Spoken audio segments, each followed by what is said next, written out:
The Shadow Chancellor, John McDonnell, is going to be outlining plans for potentially higher taxes on the wealthy and big business. He makes his keynote speech to the Labour conference today. Joins us now from Brighton. Very good morning to you.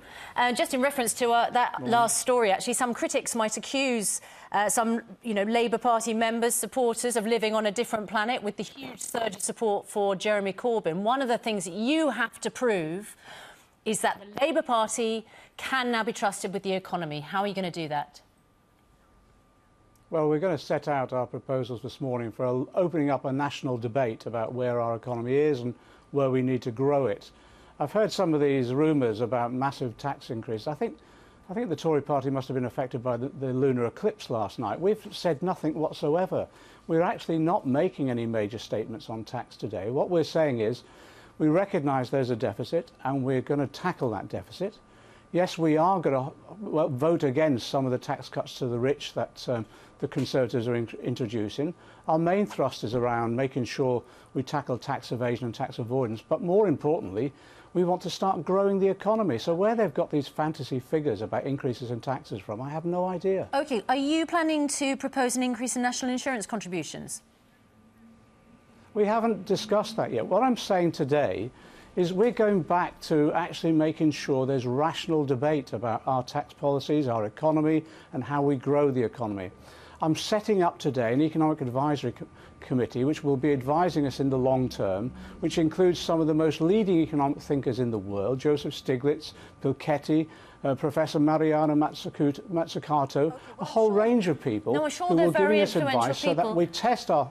Yeah, but of course, well, they'll be testing our policies. And what people are worried about is, might be worried about or might support are increases in taxes. What about a change to inheritance tax or a Robin Hood tax in the city? No, look, this is absolute fantasy coming out of Tory headquarters. I really do not know what they're on. What we're saying today is that we're going to start a national debate. We're going to bring the leading minds of the economy world to advise us in the future. We're going to test every policy we put forward. I'm going to ask the Chancellor of the Exchequer, can we have access to the Office of Budget Responsibility and to the Bank of England so that we can model all our proposals as they come up? And then over the coming months, we'll have a national debate where everyone gets involved in how we tackle the deficit, how we grow the economy, and how we introduce a fair tax system. Today is the start of that debate, not the conclusion of it. Well, that's some of the things that you'll be talking about and not talking about later. Do you worry, though, one of the things that has been talked about a lot is comments that you've made previously, whether it's comments concerning Margaret Thatcher, the IRA, and one thing that you've talked about is direct action and supporting direct action. And to be specific, you've called for the direct action on Tory MPs. Is that something that you still believe in? Well, I've not done that. I've called for direct action campaigns because that's the right of people in this country to be able to protest. And for example, I'll just give you one example on tax justice. Years ago, I was part of the tax justice campaign where we were having meeting after meeting about how we make sure we tackle tax evasion and tax avoidance in this country. Along come a group of young people called UK Uncut, and they took some direct action. They protested in the street and they occupied a couple of the officers that were not paying their taxes. Eventually, that meant that we really started addressing the issue. Even George Osborne then had to start addressing the issue.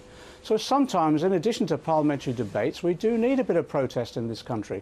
And that's exactly what I've been advocating. But it is purely non-violent protest. And that's people's right in this country. It brings issues onto the agenda and really makes politicians listen as well. But the thing is, though, it does also upset people. We saw protests and demonstrations at the weekend in a part of London as well. And are you saying that that kind of activity is acceptable? Because, some of it's law-breaking as well, isn't it? No, of course. And what I'm saying is it has to be non-violent action.